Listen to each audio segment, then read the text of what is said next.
जय हिंद फ्रेंड्स, मैं हूं आपका दोस्त भूतपूर्व सैनिक मनोज सिंह और आपका अपने YouTube channel ex army soldier में स्वागत है। फ्रेंड, जैसा कि आप लोग जानते हैं कि जो मेरा चैनल है वो एक्स आर्मी प्लस मोटिवेशन और फिटनेस एंड हेल्थ के ऊपर में भी है और हेल्थ की मैं कई सारी आप लोगों के लिए वीडियो लेके आते रहता हूं। तो आज इसी कड़ी में मैं आपको बताऊंगा ब्लड प्रेशर यानी कि बीपी से समस्या और उसका समाधान हम किस प्रकार कर सकते हैं। फ्रेंड्स, बताना चाहूँगा आपको, बीपी को एक साइलेंट किलर भी कहा जाता है, लेकिन अगर हम रोज़मर्रा की ज़िंदगी में हल्का सा चेंजमेंट करें और अपने खाने पे ध्यान दें और कुछ ज़रूरी चीज़ों का ख्याल रखें तो हम इस बीमारी से बच सकते हैं या जिनको बीपी है वो उसको कंट्रोल कर सकते हैं। तो फ्रेंड्स, आज की वीडियो बहुत ही नॉलेजेबल और इंटरेस्टिंग होने वाली है, क्योंकि बीपी की जो समस्या है, अब वो पहले क्या होता था ओवर 50 में या 50 साल से ऊपर या 40 से ऊपर इनको होता था, लेकिन अब बदलती लाइफस्टाइल के साथ में ये बीमारी बहुत कम उम्र में भी लोगों को अपना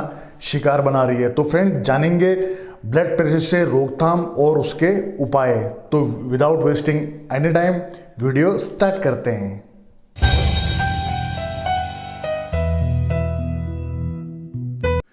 मेरी भी तकरीबन एज 35 के बाद में मुझे भी ब्लड प्रेशर की समस्या हो गई थी।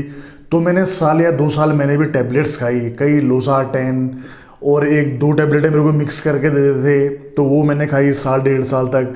तो जब हम टैबलेट खाते थे तो हमारा बीपी कंट्रोल रहता था और टैबलेट जैसे ही छोड़ी वापस बीपी बढ़ जाता था। तो उसके बाद में मतलब मैंने भी इसमें काफ़ी चीज़ अपने आप में ट्राई करी, तो मुझे कभी कुछ प्रॉब्लम होती नहीं थी। फिर धीरे धीरे बीपी में क्या होता है, आपका सिर दर्द, सिर भारी होना, सिर का चकराना, कई सिम्टम्स आने आपके शुरू हो जाते हैं और मेरे साथ में भी वही हुए। तो लेकिन इसी उम्र से अगर आप सोचो कि आपकी जीवन शैली ऐसी हो जाए कि पूरा टैबलेटों में आपको डिपेंड रहना पड़े, सुबह उठते ही टैबलेट खाओ, ब्रेकफास्ट करते ही टैबलेट खाओ और ज़िंदगी आपके टैबलेट के सहारे चलने लग जाए, तो ये मुझे कुछ अच्छा नहीं लगा। तो मतलब मैं तो एक फ़ौजी हूँ, लेकिन मैं सिर्फ वही बात बोल रहा हूँ जो मैं खुद पे फॉलो करता हूँ, ज़रूरी नहीं कि इससे सब लोग सहमत हो। तो फ्रेंड्स, बताना चाहूँगा थोड़ा सा जीभ पे कंट्रोल रखना पड़ेगा, तभी हम अपनी जीवन शैली को अच्छा बना सकते हैं, बीपी से हम लोग बच सकते हैं। लेकिन मैं बता रहा हूँ जैसे कि मतलब मैं कंट्रोल नहीं कर पाता, लेकिन मैं दूसरे हिसाब से अपना कंट्रोल कर लेता हूँ। आज भी रिटायरमेंट होने के 4 साल पश्चात भी मैं डेली मेरी दिनचर्या वही है, सुबह जाता हूँ और 1 घंटा में पूरा वॉक एंड रन और एक्सरसाइज करता हूँ। और आप लोगों के लिए बहुत इंपॉर्टेंट चीज़, जिनको भी बीपी की प्रॉब्लम है, प्रतिदिन कम से कम आपको आधा घंटा तो घूमना ही है, वॉकिंग। आधा घंटा घूमने में भी आपको क्या करना है, आपको जो कदम है कम से कम 3000 कदम आप चलने चाहिए। 3000 कदम कोई बहुत बड़ी बात नहीं होती, सारे मेरे हिसाब से आप 1.5 से 2 किलोमीटर पूरा कर लें, आपका कंप्लीट हो जाएगा। तो आप 3000 कदम कम से कम गिन लें, कम से कम पिएँ। डेली सुबह उठते ही आप गर्म पानी पिएँ, आप उसमें कभी चीनी का प्रयोग ना करें और डेली आप अपनी जो जीवन शैली है उसमें आप वॉक को शामिल कर लें और जितना हो सके अपने हाथ पाँव की, मतलब जब आप वॉकिंग करके आ जाते हैं हाथ पाँव की पूरी मूवमेंट दें। कुछ नहीं, कई इसमें जो एज वाले होते हैं जिनकी उम्र 50 से ऊपर है, मैं कह रहा हूँ कुछ ना करें, आप बस बिल्कुल आप हाथों को आगे पीछे ऊपर नीचे इसी प्रकार बॉडी को ऐसे ऐसे ऐसे या पूरा ऐसे घुमा के या घर में आप जिस हिसाब से अपनी बॉडी को मूवमेंट दे सकते हैं जितनी आसानी के साथ में आप दीजिए, लेकिन बॉडी की एक्टिविटी आप ज़रूर रखिए।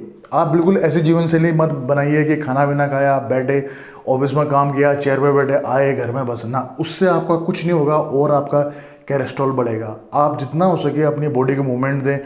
अगर आप ऑफिस में बैठे, आपको एक छोटा सा डेमो देता हूँ। देखिए, अगर आप ऑफिस में भी बैठे, आपको जब भी टाइम मिलता है आप क्या करें, ये देखिए, ये मेरे पाँव हैं, आप इसको ऐसे ऐसे कुछ ना करें, आप एक बार आगे एक बार पीछे, एक बार आगे एक बार पीछे, इस प्रकार ये नीचे से ऊपर को, मतलब बॉडी की मूवमेंट बहुत ज़रूरी है। जितना बॉडी को मूवमेंट देंगे उतना आप कोलेस्ट्रॉल से बचेंगे, बीपी आपका कंट्रोल रहेगा। तो फ्रेंड्स, ये तो हो गया आपकी मॉर्निंग वॉक, बता दिया आपको कम से कम आपको 3000 कदम चलने हैं। लेकिन जो युवा वर्ग है उनसे बोलूँगा ज़रूर आप 4 से 5 किलोमीटर आप रन एंड वॉक कीजिए, एक्सरसाइज कीजिए और घास के मैदान पे, जो घास मैंने आपको बताया, कल भी वीडियो डाले थे, घास में ज़रूर आप पैदल चलने की कोशिश कीजिए। ये तो हो गया आपका एक रूटीन प्रक्रिया, ये होगी सवेरे की। और शाम के टाइम पे आपको क्या करना है, खाना खाने के बाद में आपको कम से कम 10 से 15 मिनट आपको ज़रूर वॉक करनी है, क्योंकि बीपी की जब टेबलेट आप लोग लेते हो, जो इंग्लिश दवाइयाँ खाते हो, देखना उसके साथ में आपको गैस्ट्रिक की भी देते हैं, क्योंकि कई टेबलेट ऐसा होती हैं जो आपके शरीर में फिर क्या करती है, वो गैस बनाती है। तो वो क्या करेंगे, एक टेबलेट बीपी की और एक टेबलेट दे देंगे गैस्ट्रिक की। अब मैं कह रहा हूँ अगर आप टेबलेट नहीं खाते हो तो आप क्या करो, वॉकिंग करो वो, और खाना खाने के बाद में भी वॉकिंग करो। इससे क्या होगा, आपका खाना डाइजेस्ट हो जाएगा और आपके पेट में गैस नहीं बनेगी और आपको कब्जे की शिकायत भी नहीं होगी करना। अब बता देता हूँ आपका डाइटिंग, आपको खाना क्या क्या है। आपको हमेशा अंकुरित चीज़ें खानी है ब्रेकफास्ट में। आप दूध पिएं हल्दी के साथ में, ये मैंने आपको बता दिया है एक चीज़। अब दूसरा है एक लहसुन, सबसे रामबाण। मैं कुछ 4-5 पॉइंट हैं जो आपके घर में आसानी से उपलब्ध हो जाएगा, उनके बारे में बता रहा हूँ, आप ध्यान से सुनना। सबसे बेनिफिट है लहसुन का, क्योंकि लहसुन को सबसे ज़्यादा बीपी में या हाइपरटेंशन में रोकथाम का प्रमुख स्रोत माना जाता है। वो क्यों माना जाता है, ये क्या करता है, आपके कोलेस्ट्रॉल को कंट्रोल करके रखता है। प्लस बीपी ही नहीं, अगर आपके बाल झड़ रहे हैं या स्किन आपकी मुरझा रही है या स्किन के सेल्स डेड हो रहे हैं, तो आप ध्यान देना, आप लहसुन खाना। लहसुन लेकिन कैसा खाना है आपको, कच्चा लहसुन छिला हुआ। और सबसे बेस्ट है लहसुन अगर आप छील के डायरेक्ट ना च्युइंग करके खाएं, बिल्कुल तरीके से आराम से करके, और पानी के साथ में च्युइंग कर लें। अगर आपको उसकी झंझनाहट या कड़वाहट अगर आपको सहन नहीं होती है तो आपको क्या करना है, लहसुन छिलने के बाद में उसको कूट देना है, कूट के पतला, और कूटने के बाद में आपने उसको पानी के साथ में खा लेना है। एक तरीका हो गया ये। मैं ये नहीं कह रहा कि पके हुए लहसुन से भी फ़ायदा नहीं है, लेकिन पके हुए लहसुन से कुछ उसके जो इम्पोर्टेंस जो तत्व हो जाते हैं वो थोड़ा सा निष्क्रिय हो जाते हैं या ख़त्म हो जाते हैं। तो इसलिए सबसे बेस्ट यही है, 5 से 6 कलियाँ प्रतिदिन आप सवेरे उठते ही चबा के खाएँ, और नहीं होता तो आप उसको कूट के खाएँ। और यह आपके लिए, अगर आप इसको परमानेंट, अगर आप इसको अपनी जीवन शैली में अगर आप हमेशा यूज़ करोगे तो देखना आपको बीपी की समस्या कभी नहीं होगी या ख़त्म हो जाएगी, अगर लहसुन का ऐसा प्रयोग करते हो तो। अब बात करते हैं फ्रेंड्स, लहसुन के बाद मैं बात करता हूँ अब काली मिर्च की। देखो काली मिर्च, किसी का अचानक बीपी बढ़ जाए तो 1 कप पानी में अगर आप आधी चम्मच अगर काली मिर्च का पाउडर मिला के दे दें तो तुरंत बीपी कंट्रोल हो जाता है। एक चीज़, अगर इसी को अगर आप खाने में शामिल कर लें तो कितना बढ़िया हो जाएगा, आपको बीपी का जो प्रॉब्लम है वो आपकी कम हो जाएगी। और अगर इसको आप हर खाने में काली मिर्च डाल लें, काली मिर्च का कोई घाटा नहीं है, फ़ायदा ही फ़ायदा है। खाने में स्वाद भी बढ़ाता है, और आपकी जो ये पेट दर्द हो गया या कहीं पर आपने देखा होगा स्वेलिंग हो जाती है किसी किसी को, चाहे आंखों में हो चाहे बॉडी में हो, काली मिर्च अगर लगा दिया जाए तो वहाँ स्वेलिंग भी उतर जाती है। दूसरा, काली मिर्च क्या करता है, यह आपका पाचन तंत्र बेहतर बनाता है। और आजकल बरसात के दिनों में देखा होगा आपने, मलेरिया की शिकायत होती है, जो काली मिर्च का प्रयोग करता है देखना उसको मलेरिया की शिकायत नहीं होती है। तो काली मिर्च बहुत फ़ायदेमंद है, इसको भी अपनी जीवन शैली में शामिल करें। 2 चीज़ होगी क्या, एक लहसुन एक काली मिर्च। अब तीसरा है आपका आंवला। आंवला विटामिन सी का भी बहुत बढ़िया स्रोत है, आपके बालों के लिए भी बहुत अच्छा है और आपके खून के लिए भी बहुत अच्छा है। आंवले का फ़ायदा है आपका ब्लड सर्कुलेशन को ये बहुत अच्छा करता है, और आंवले का प्रयोग आप हमेशा खाली पेट में कीजिए, आपके पेट को साफ रखेगा और आपको जो एक मानसिक तनाव है उससे भी रिलीफ मिलती है अगर आप आंवले का प्रयोग करें। आंवले का प्रयोग कैसे करना है, आपको आंवले को सुखा के आंवले का पाउडर बना लेना है और उसको शहद के साथ खाएं तो और भी अच्छा है। पेट में आपका कोई दर्द की शिकायत नहीं रहेगी, और पेट में आपके कब्जे की शिकायत नहीं रहेगी, पेट में आपके गैस की शिकायत नहीं रहेगी।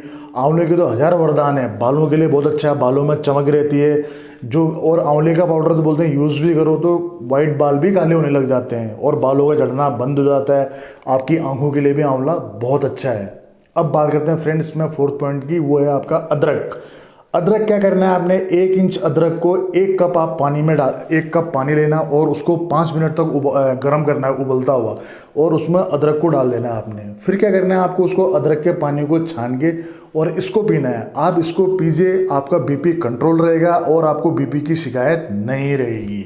अब फ्रेंड्स बात करते हैं टी की। टी है 2 टाइप की, जो आप देख लीजिए जो आपको सही लगता हो। दोनों टी के बराबर के फ़ायदे हैं। पहला है आपका ग्रीन टी और सेकंड है आपका लेमन टी। कई लोग बोलते हैं नहीं ग्रीन टी तो इतना महंगा है, हम लोग अफोर्ड नहीं कर सकते।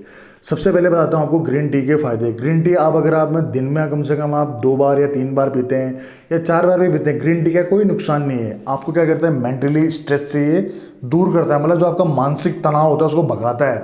मतलब कहीं ना कहीं उस ग्रीन टी को पी के एक रिलैक्स जैसा महसूस होता है, मतलब मानसिक तनाव को कम करता है। और जिसके पेट में गैस्ट्रिक की प्रॉब्लम है, चाय के बिना नहीं रह पाते हैं, तो ग्रीन टी उनके लिए बेस्ट ऑप्शन है। क्यों, और ग्रीन टी के लिए बोला जाता है कि जिनका फैट्स ज़्यादा है या वजन ज़्यादा है, ग्रीन टी पिए तो उनका वजन भी कम होता है। तो ग्रीन टी का कोई नुकसान नहीं है, फ़ायदा ही फ़ायदा है। अब देख लें कि आप ग्रीन टी पी सकते हैं तो बहुत अच्छी बात है, नहीं पी सकते तो आप क्या कीजिए, आप लेमन टी पीना शुरू कीजिए। और लेमन टी में देखो ज़्यादा खर्चा भी नहीं है, नॉर्मल सी चाय पत्ती और उसमें पूरा एक नींबू निचोड़ें। और उसमें अगर आपको फिर भी अगर आपको थोड़ा सा नमकीन टेस्ट रखना है या मीठा रखना है तो उसमें हल्का शहद, और अगर नमकीन टेस्ट रखना है तो उसमें काला नमक, हल्का सा वो भी काला नमक। तो आप ऐसे करके आप लेमन टी पी सकते हैं। आपके ये भी क्या करता है, खून को पतला करता है, जमने नहीं देता है, और आपका जो ब्लड सर्कुलेशन है उसको अच्छा करती है। लेमन टी के बहुत फ़ायदे हैं, फैट्स भी बर्न करती है। आपका जो जिनका शरीर मतलब भारी होते जा रहा है या मोटापा बढ़ते जा रहा है तो लेमन टी उनके लिए बहुत बेस्ट ऑप्शन है। विटामिन सी का भी आपको उसमें बेनिफिट मिल जाता है। आपको दांतों में जो प्रॉब्लम होती है वो चीज़ नहीं होगी, स्कर्वी नहीं होगा। आपको लेमन टी के बहुत सारे फ़ायदे हैं, चेहरे पे ग्लो करती है लेमन टी हो गया, ये चीज़ तो बहुत अच्छी है। तो फ्रेंड्स, ये हो गया आपका खाना, और इन सब के साथ में आपको खाने का भी ध्यान रखना है कि आपको क्या क्या खाना है और क्या क्या नहीं खाना है। बता दिया आपको, तेल और ये सब चीज़ें नहीं खानी है, फैट, तला जला भुना हुआ नहीं खाना है।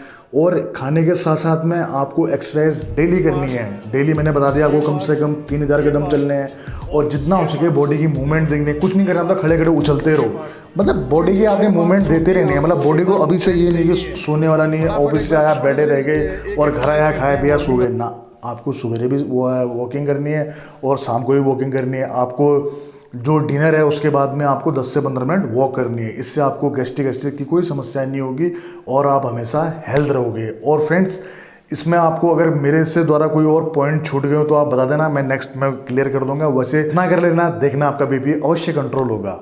ये मेरा व्यक्तिगत अनुभव है, मैं भी पिछले 3 महीने से कोई दवाई नहीं खाता हूँ। बस यही अपना रूटीन जो ये प्रक्रिया है इसी को अपनाता हूँ। व्यायाम, खान पीन में थोड़ा कंट्रोल और शाम के टाइम पे थोड़ा घूमना। फ्रेंड्स, अगर वीडियो पसंद आया होगा तो लाइक करें, और जो चैनल में पहली बार आए हैं अपने फौजी भाई के चैनल को सब्सक्राइब करें, क्योंकि पता है आपको आपका भाई सबसे जेन्युइन कंटेंट देता है। No click bait, only genuine tag. जितना बेहतर, शायद थंबनेल अच्छा ना बनाता हूँ लेकिन आपको थंबनेल से भी बेहतर कंटेंट आपको अंदर मिलता है और लोग जानते जो पुराने हैं। तो अपना प्यार इसी प्रकार बनाए रखें। दीजिए अपने बड़े भाई को इजाज़त। जय हिंद, वंदे मातरम, भारत माता की जय।